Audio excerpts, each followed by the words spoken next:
बिहार चुनाव की सरगर्मियों के बीच राजनीतिक गलियारों में हलचल तेज है। इसी माहौल में नेटवर्क 10 की संवाददाता पल्लवी श्रीवास्तव ने विशेष बातचीत की पूर्व केंद्रीय मंत्री अश्विनी कुमार चौबे से। चुनावी मुद्दे, एनडीए की रणनीति और बिहार के भविष्य को लेकर उन्होंने क्या कहा, सुनिए आप।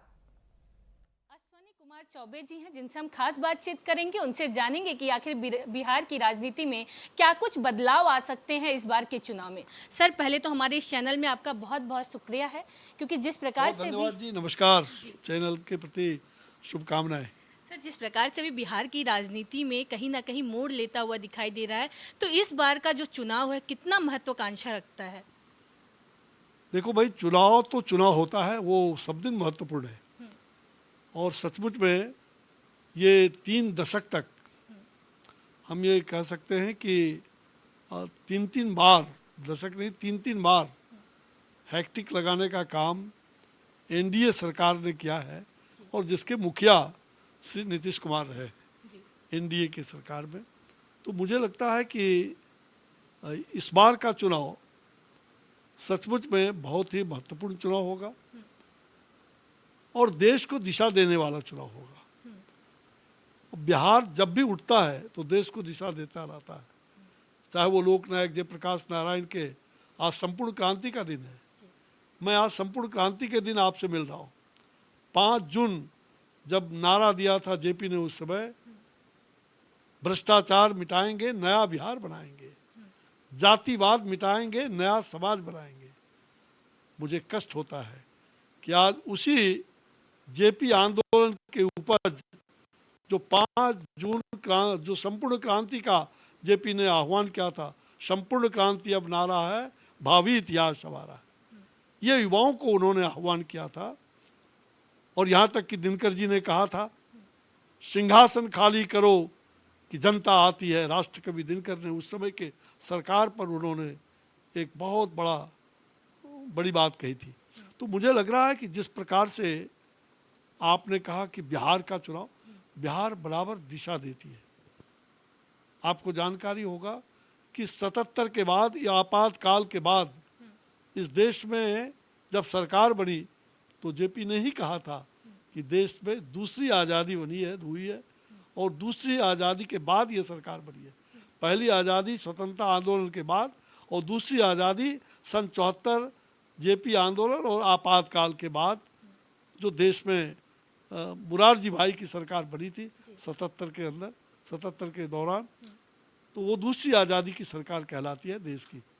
तो निश्चित रूप में बिहार सदा बिहार रहा है और मुझे लगता है कि बिहार ने इस बार तय कर लिया है, फिर एक बार नरेंद्र मोदी के मार्गदर्शन में बनेगी एनडीए की सरकार।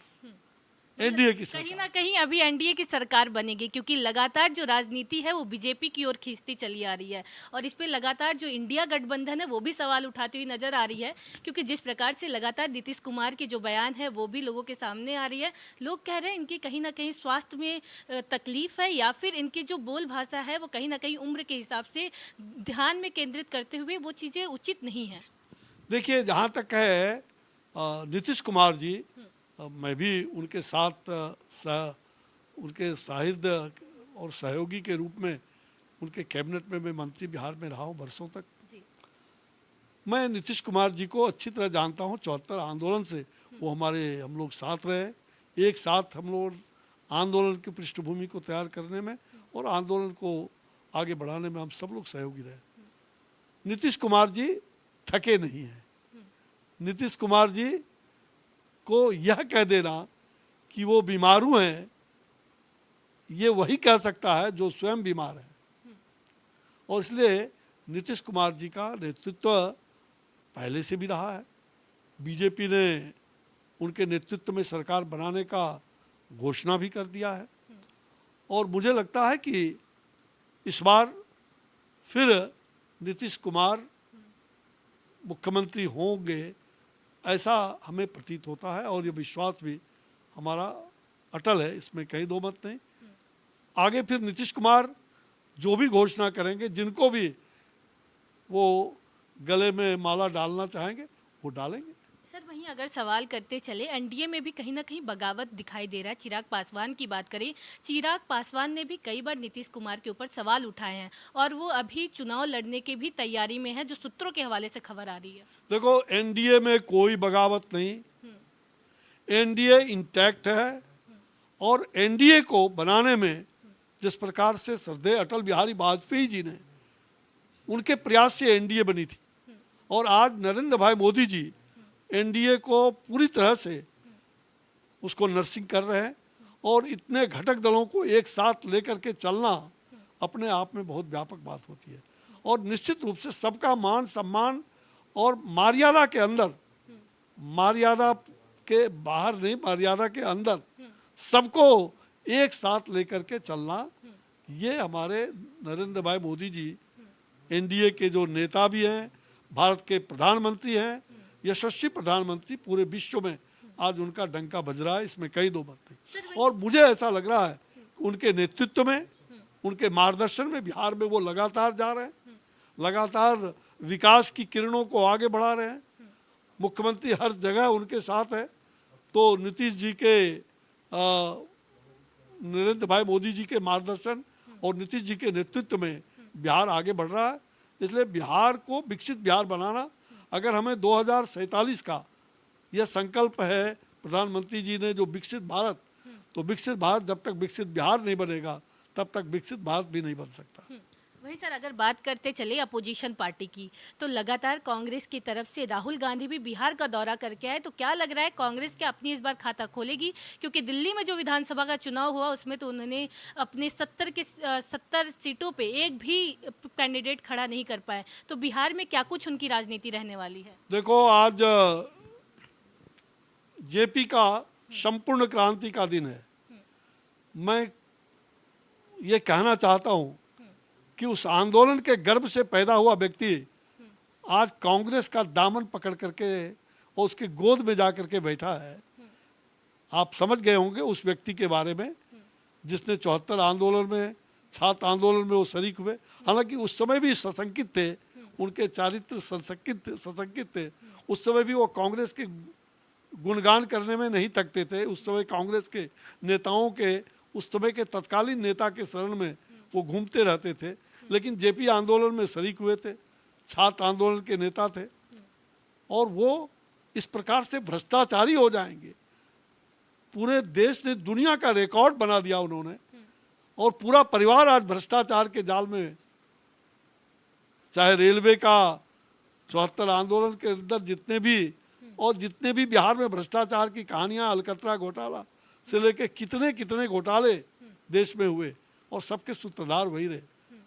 आज ईडी का छापा पड़ता है, कहता है मुझे ईडी का छापा पड़ रहा है, मेरे परिवार पर ईडी का छापा पड़ रहा है। भाई, आज रोजगार देने के नाम पर, जमीन के नाम पर उन्होंने घोटाला किया, रेलवे का जमीन के नाम पर घोटाला किया। तो ऐसे लोग भ्रष्टाचारी, जेपी आंदोलन का गर्भ से, मैं भी एक सिपाही के रूप में आंदोलन के गर्भ से पैदा हुआ व्यक्ति, आज संपूर्ण क्रांति का दिन है। मुझे कष्ट होता है कि जेपी की आत्मा को चोट पहुंचा रहा है। वैसे लोग आज कांग्रेस के गोद में बैठे, इसलिए कांग्रेस के खिलाफ ही वो आंदोलन खड़ा हुआ था, भ्रष्टाचारियों के खिलाफ, अत्याचारियों के खिलाफ, व्यभिचारियों के खिलाफ। और हमने उस आंदोलन के गर्भ से हम पैदा हुए। इसलिए संपूर्ण क्रांति का वह वाग हम सभी लोग जेपी को आज याद करते हैं।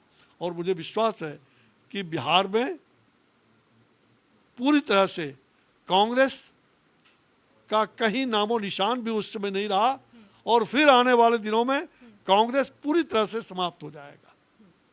कांग्रेस का नाम लेने वाला और कांग्रेस के गोद में बैठने वाला दोनों समाप्त हो जाएंगे। क्या लगता है इंडिया गठबंधन चलेगा, जैसे बीजेपी इंडी कहती है? भाई, ये इंडिया इंडी, ये इंडी गठबंधन जो है ठगबंधन है।